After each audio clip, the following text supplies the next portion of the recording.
Hi అండి. ఈరోజు హెల్తీగా మినప సున్నుండలు ఎలా తయారు చేసుకోవాలో చూసుకుందాము.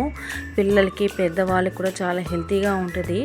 ముఖ్యంగా ఎదిగే పిల్లలకు, స్కూల్కి వెళ్ళే చిన్నపిల్లలకు టిఫిన్ చేయకపోయినా ఒక్కటి వేసినా కూడా చాలండి. లంచ్ బ్యాగ్లో చూడండి, ముందుగా ఒక ప్యాన్ పెట్టుకొని ఒక కప్పు మినపప్పు తీసుకోవాలి. నెక్స్ట్ దాంట్లో నేను ఒక స్పూన్ బియ్యం వేసుకున్నానండి. బియ్యం వేసుకుంటే మనకు నోటికి అంటుకోదు, పిండి అనేది నోటికి అంటుకోదు, చాలా టేస్ట్గా ఉంటుంది.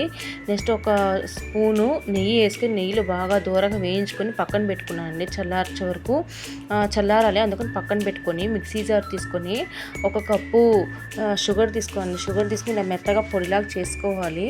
నెక్స్ట్ మనం చల్లారిపోయిందండి ఇది. దీన్ని తీసుకొని మిక్సీ జార్లో వేసుకొని 3 యాలకులు వేసుకున్నాను.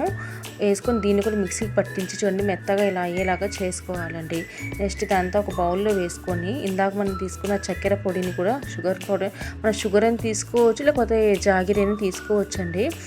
నేను దాంట్లో నెక్స్ట్ ఒక కప్పు నెయ్యి వేసుకున్నాను. ఈ నెయ్యి ఎందుకు ఇలా ఉందంటే దాంట్లో జీడిపప్పు వేయించానండి, అందుకని ఆ కలర్లో వచ్చింది. నెక్స్ట్ దీంట్లో జీడిపప్పు వేసిన టేస్ట్గా ఉంటుంది కాబట్టి నేను జీడిపప్పు వేయించుకొని పక్కన పెట్టుకున్నాను. ఇలా బాగా అంతా మెల్ట్ చేసేసి చూడండి ఎలా అయిందో. మెల్ట్ అయ్యాక దీంట్లో బాగా వేయించి పెట్టుకున్న జీడిపప్పు వేసాను. టేస్ట్ కూడా చాలా బాగుంటుందండి. ఇది కూడా హెల్తీగా ఉంటుంది కాబట్టి ఇది కూడా వేసాను. మీరు ఇంకా ఏమైనా కావాలన్నా అంటే బాదము, పిస్తా ఇలా అయినా మీరు వేసుకోవచ్చు. చూడండి ఇలా ఉండలుగా చేసుకొని పెట్టుకోవాలి. మనకి ఎన్ని రోజులైనా స్టాక్ ఉంటుంది.